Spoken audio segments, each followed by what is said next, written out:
He was a billionaire who lost himself chasing power. Until a barefoot little girl ran up to him in the rain and cried, "Mommy needs your help." What he discovered next shattered everything he thought he knew. Why was her mother unconscious in a café? Why did the girl look so familiar? And what secret had been hidden from him all these years? Stay until the very end. Because one man's redemption might just restore your faith in love, family, and second chances. Before we begin this powerful story, make sure to subscribe and click the bell icon so you never miss an episode that could change your perspective. Like and share the channel to help us reach more hearts around the world.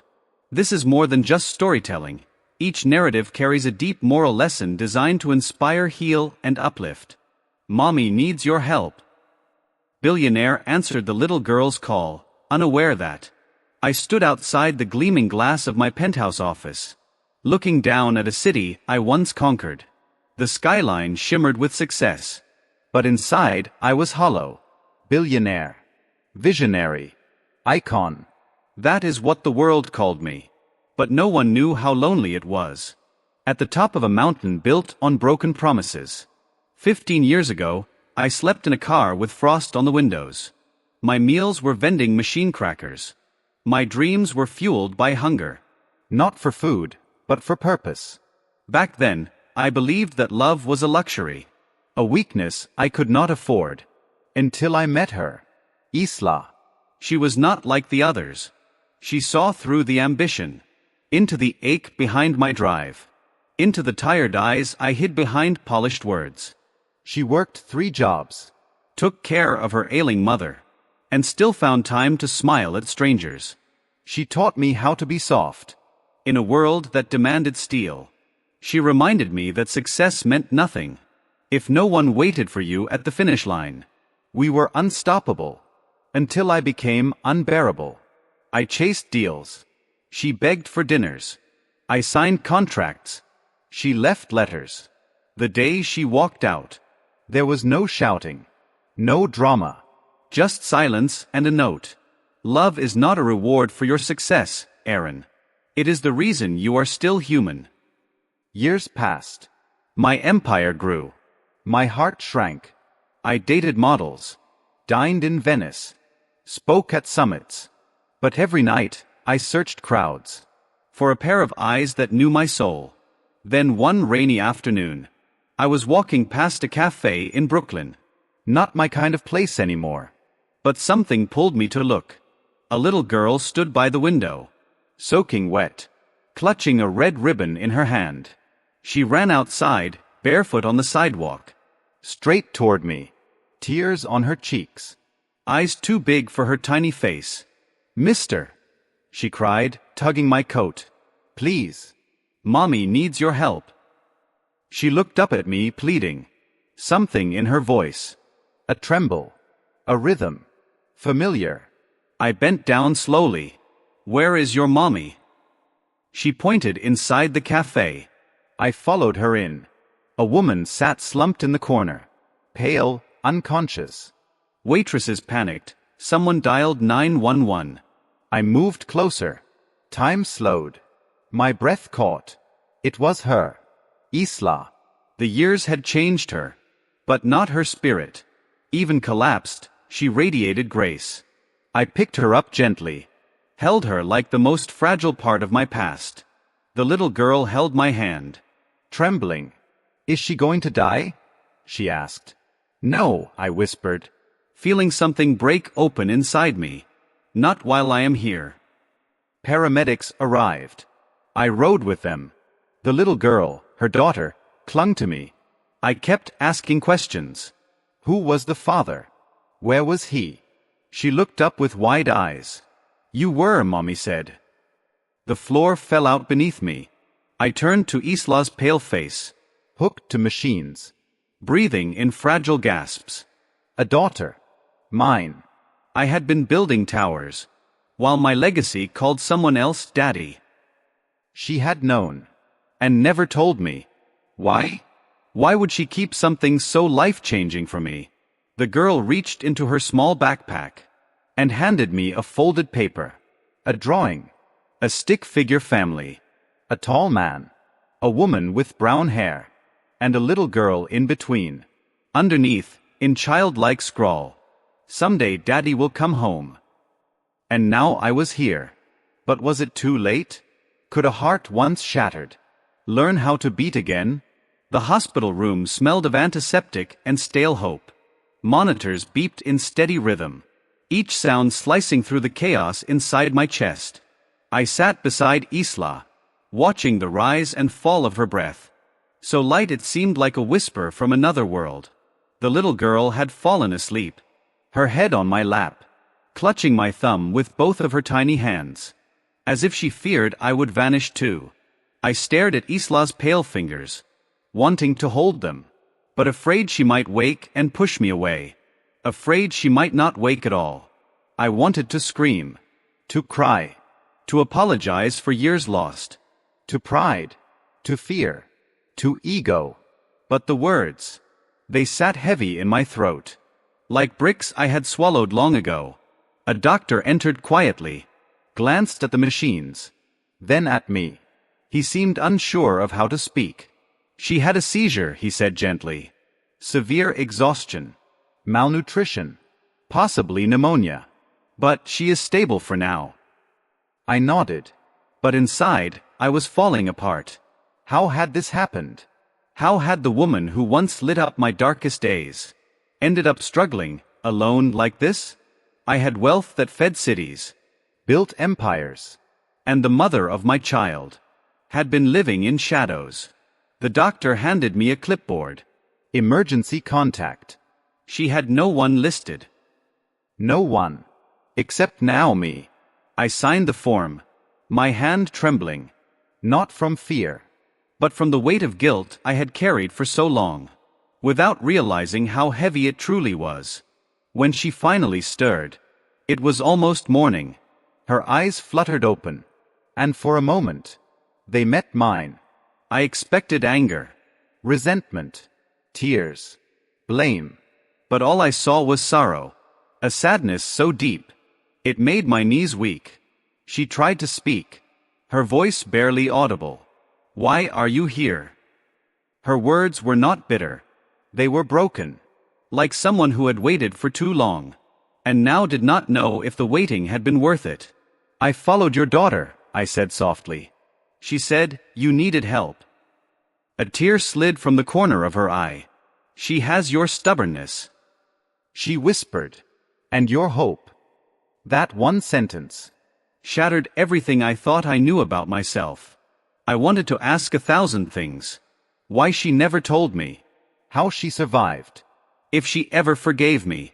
But her eyelids grew heavy again. Her body too tired to carry the weight of the past.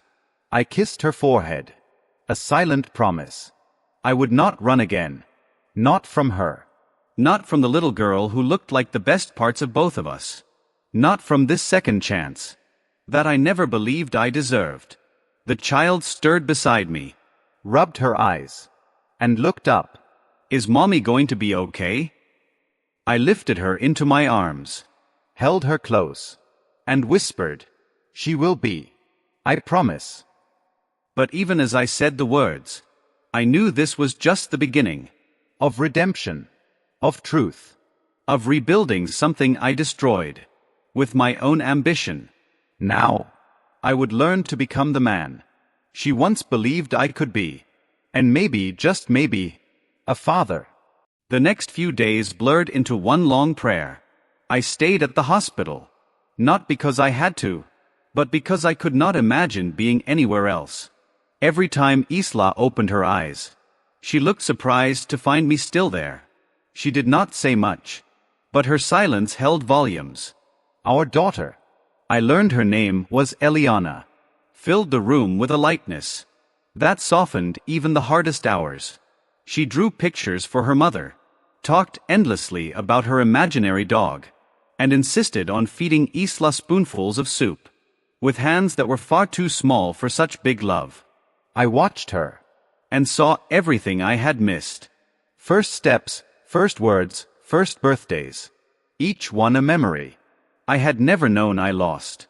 One evening, as twilight painted golden streaks across the hospital blinds, Isla finally spoke with clarity. Her voice was faint, but steady. You never came back. It was not an accusation. It was a confession of pain. Dressed in calm, I looked at her, my throat tight, my chest aching with everything I wanted to say. I was building a future, I said, but I forgot who I was building it for. She nodded slowly, eyes fixed on the ceiling. I wrote you letters. So many letters. I never mailed them. I thought, maybe you would come back. On your own. I buried my face in my hands. Not out of shame, but because I had no excuse. That could undo what I had done. Eliana asked about you once. She continued. When she saw your face on a magazine cover. She said you looked sad. I let out a breath. A shaky, painful breath. I said. I am. I built everything. And lost everything that mattered. She turned her head slowly. Her eyes met mine. You did not lose her. She found you. That night, as I sat by Isla's bedside, and held Eliana in my lap, a thought came to me. All my life, I had been building skyscrapers. But what I needed most was a home. A place where someone waited. Where someone hoped. Where someone believed. That no matter how far I wandered, I could always find my way back.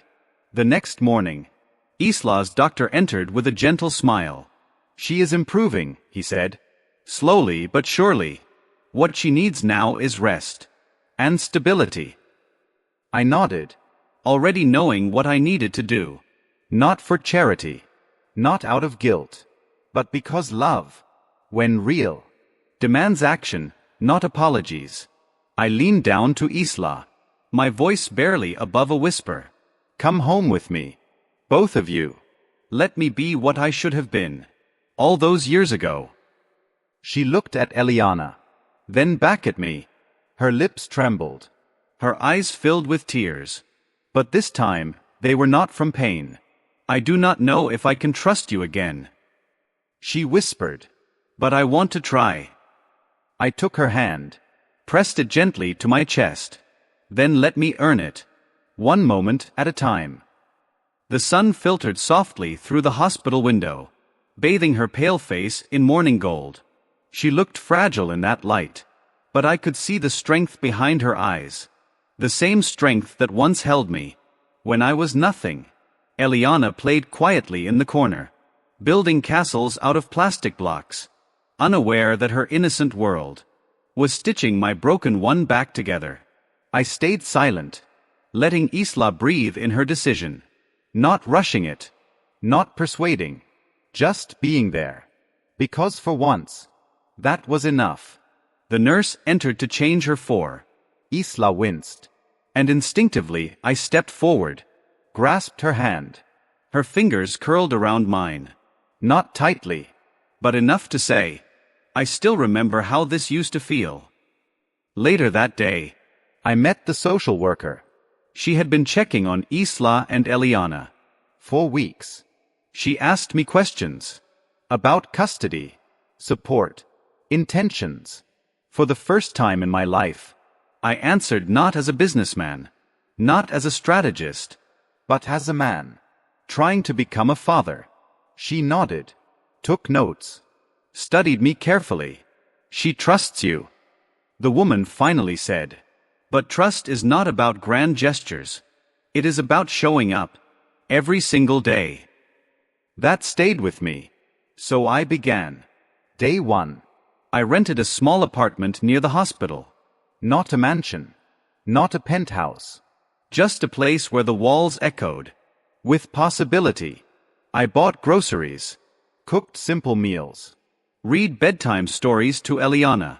Even when my voice cracked. Halfway through. At night, I sat alone on the worn couch. Staring at the ceiling. Thinking of all the rooms I had filled with luxury. But never with love. Isla was discharged a week later. Still weak. Still unsure. But she allowed me to help her. Into the passenger seat of my modest rental. Eliana sat in the back. Singing softly to herself. as I drove them home. My hands trembled on the wheel, not from nerves, but from reverence. Because this was more sacred than any boardroom or billion-dollar deal. We settled in. Slowly, quietly, carefully. Every morning, I made her tea, the way she liked it years ago. Ginger, honey, no sugar. Every evening, she would sit near the window, reading the letters she once wrote, but never sent. She never showed me their contents, but I could feel the weight of every unsent word, hanging in the air between us. Then one night, as rain tapped gently on the windows, she placed one of the folded letters in my hand. I never meant for you to read these, she whispered, but maybe now you should. I unfolded the page slowly. It was dated 4 years ago. A single line stood out, as my eyes filled with tears. If you ever come back, I hope you find the man you were before the world made you forget who you are. I looked at her. She looked at me. And for the first time in years, we both smiled, without sorrow hiding behind it. Eliana ran into the room, wearing a paper crown she had made. Daddy, she beamed. Will you play tea party with us? The word daddy landed like a miracle, heavy with grace, weightless with joy. I stood, held her hand, looked at Isla. She nodded, eyes glistening, and so I followed my daughter to a plastic table, set for royalty. That night, I lay awake in the quiet apartment, listening to Eliana's soft breaths from the next room. Each breath, a reminder that life had moved on without me, but somehow had circled back to give me another chance. Isla was resting too, her door slightly open, as if leaving room for hope to come in. I sat by the kitchen window, a cup of tea cradled in my hands. The city lights blinked like distant stars, so close, yet unreachable. I had spent years trying to prove my worth, to strangers in boardrooms, to headlines in magazines, to a world that never cared about the man behind the success. But here, in this tiny apartment, with a paper crown on the table, and a crayon-streaked fridge, I felt more seen than I ever had in all my years of fame. The next morning, Eliana tugged my sleeve. Daddy, she whispered, can you walk me to school today? Those words, so casual, so innocent, pierced something deep in me. I nodded, tried to speak, but my voice cracked. She held my hand, all the way down the street, swinging our arms, as if we had done this forever. At the school gate, she turned back. Will you be here after school too?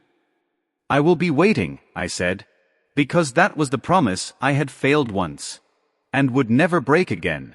I watched her disappear into the crowd of children, her backpack too big for her small frame. But she walked tall, like someone finally sure that someone was waiting. When I returned home, Isla was already awake, sitting at the table, with a photo album in her hands. She looked up at me, with a strange mix of courage and fear. I want to show you something, she said. I sat beside her, and she opened the album. Photo after photo of Eliana. First tooth, first steps, drawings, tiny hands smeared in paint. But one page stopped me cold.